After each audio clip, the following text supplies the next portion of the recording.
La liste de véhicules réformés de l'État vendus à vil prix circulant depuis 2 jours sur les réseaux sociaux lève un autre coin de voile sur la gestion désastreuse des biens publics durant les 12 ans et demi de règne des Taraïs, rapporte l'enquêteur. Il ajoute que les lettres administratives portant réforme des 10 véhicules couvrent la période allant de septembre 2022 à mai 2023 et émanent de plusieurs institutions et services de l'État, dont la présidente de la République, la haute autorité à la consolidation de la paix et le ministère de l'Éducation nationale.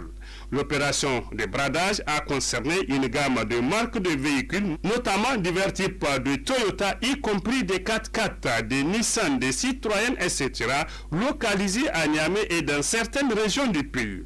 Lorsqu'on parcourt la fameuse liste, 2 indications surtout retiennent l'attention. La première indication qui laisse croire à une opération suspecte, c'est l'état des véhicules mis en vente. Tous sont dans un état mauvais. Pas un seul n'est passable ou en état d'épave.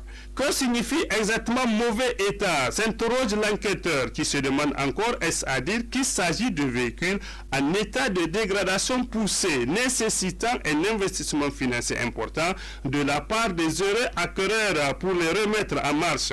Le doute est permis si l'on se réfère aux plaques minéralogiques des véhicules réformés et bazardés, car elles sont toutes produites par la société Sony Loga, dont l'implantation au Niger remonte en 2017. La deuxième indication, très révélatrice sur la liste, qui renforce d'ailleurs l'hypothèse d'une opération de bradage organisée au profit d'acteurs proches du système, ce sont les prix dérisoires de cession des véhicules réformés. Les 10 prix aussi entre 800 000 et 200 000 francs CFA, avec une prédominance de ceux cédés à 300 000 francs. Un véhicule de la présidence peut-il atteindre un état de dégradation très poussé pour être bradé à 800 000 francs? S'interroge l'enquêteur tout révolté, qui ajoute que le ministère de l'Éducation nationale compte le plus grand nombre de voitures bradées, suivi de la présidente de la République et de la haute autorité à la consolidation de la paix.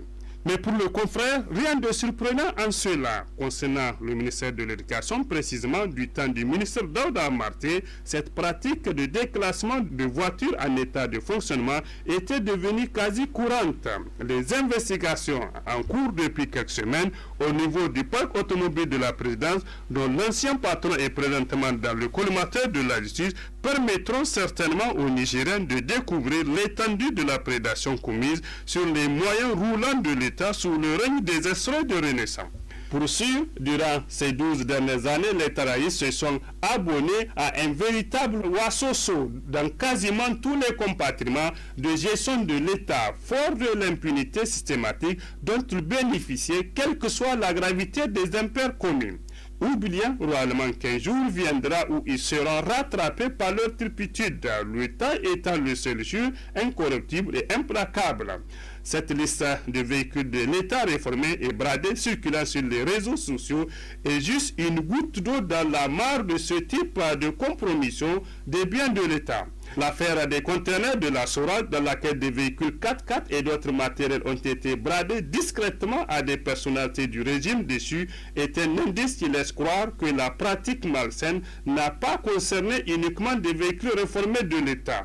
Les investigations doivent être élargies pour s'intéresser aux véhicules neufs, surtout quand on sait que le Niger a reçu de nombreux dons de véhicules à l'occasion de l'organisation de certains grands événements, comme par exemple le sommet de l'IA 2019 couplé au lancement de la zone de libre-échange continental ZLECAf organisée en 2019 à Niamey. Rappelle l'enquêteur qui titre « Réforme ou raquette, les véhicules de l'État bradés à des prix ridicules sous les taraïstes ».